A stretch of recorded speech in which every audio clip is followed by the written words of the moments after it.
remember me. I took your interview when I was an intern. Oh, okay. How you doing?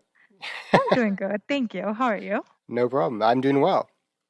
Thank you so much for taking time out and doing this. All right, so I'm going to jump right in. My first question is, so as you know that there's like growing concerns about the new strain of COVID-19, and we know that Calgary has been doing rapid testing at the airports. How could this make a difference with our airports here in like Toronto and Ontario? Well, the rapid testing was implemented before the new strain was identified. Rapid testing at airports is a good idea in general. Let's back up for a second.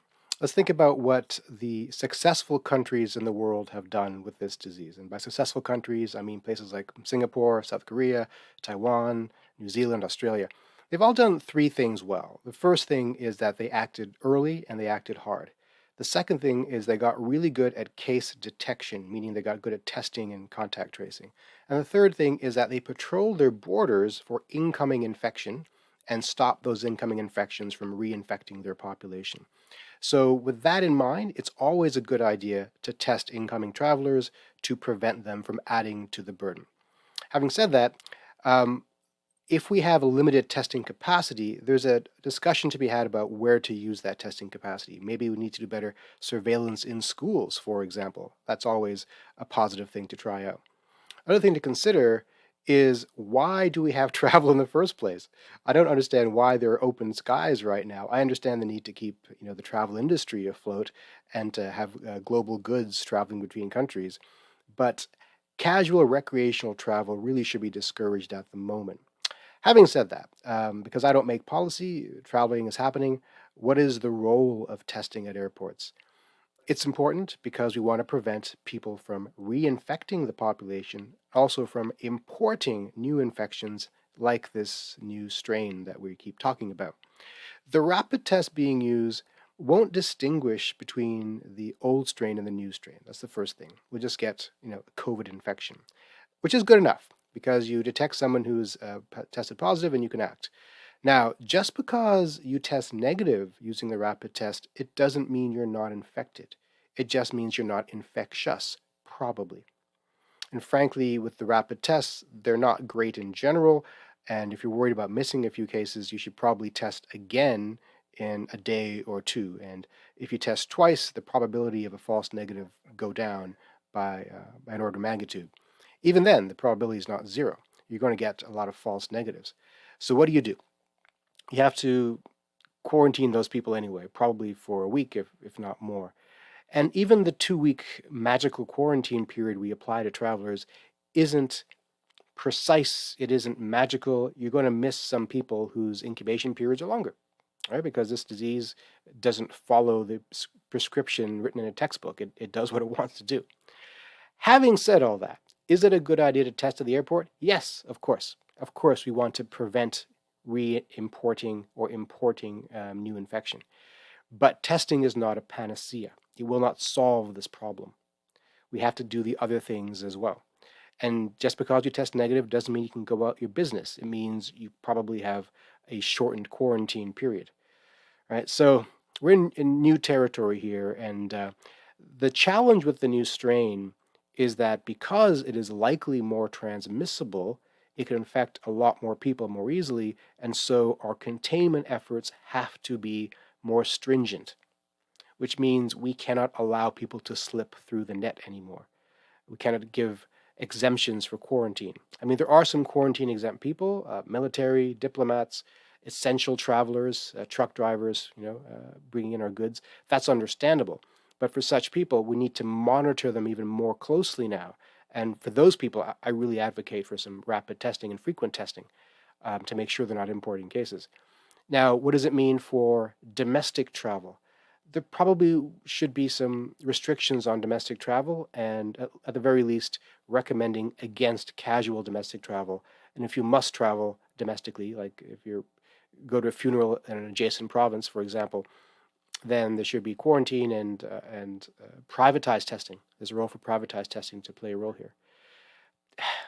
There are those experts who are saying that restricting travel will not help contain this strain. And the reason for that is the strain is already here. And because it's already here, we already have to deal with it. However, I think those experts are wrong because numbers matter.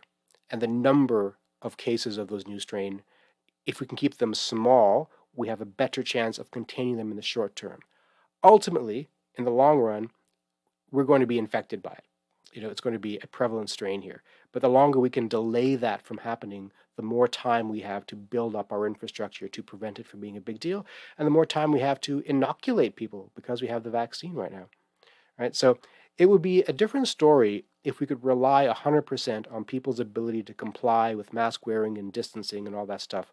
But people have shown us that they can't be relied upon to comply 100%. So, given the failure of the population to follow public health guidance to a T, I think testing and monitoring incoming travelers is a good idea. That's a lot of stuff I gave you. Yeah, exactly. And if you could just talk a little bit about the accuracy of rapid testing when it comes to traveling and at airports. That Right. So, rapid tests come in a variety of technologies. Some of them require a nurse to do the swab for you. Some of them are like saliva tests, almost like a pregnancy test. Some of them have to be sent to a lab, but the lab turnaround time is much faster. Some of them are done on site. So it matters what technology we're talking about here. And depending on the technology, you can get a high rate of false negatives or a high rate of false positives.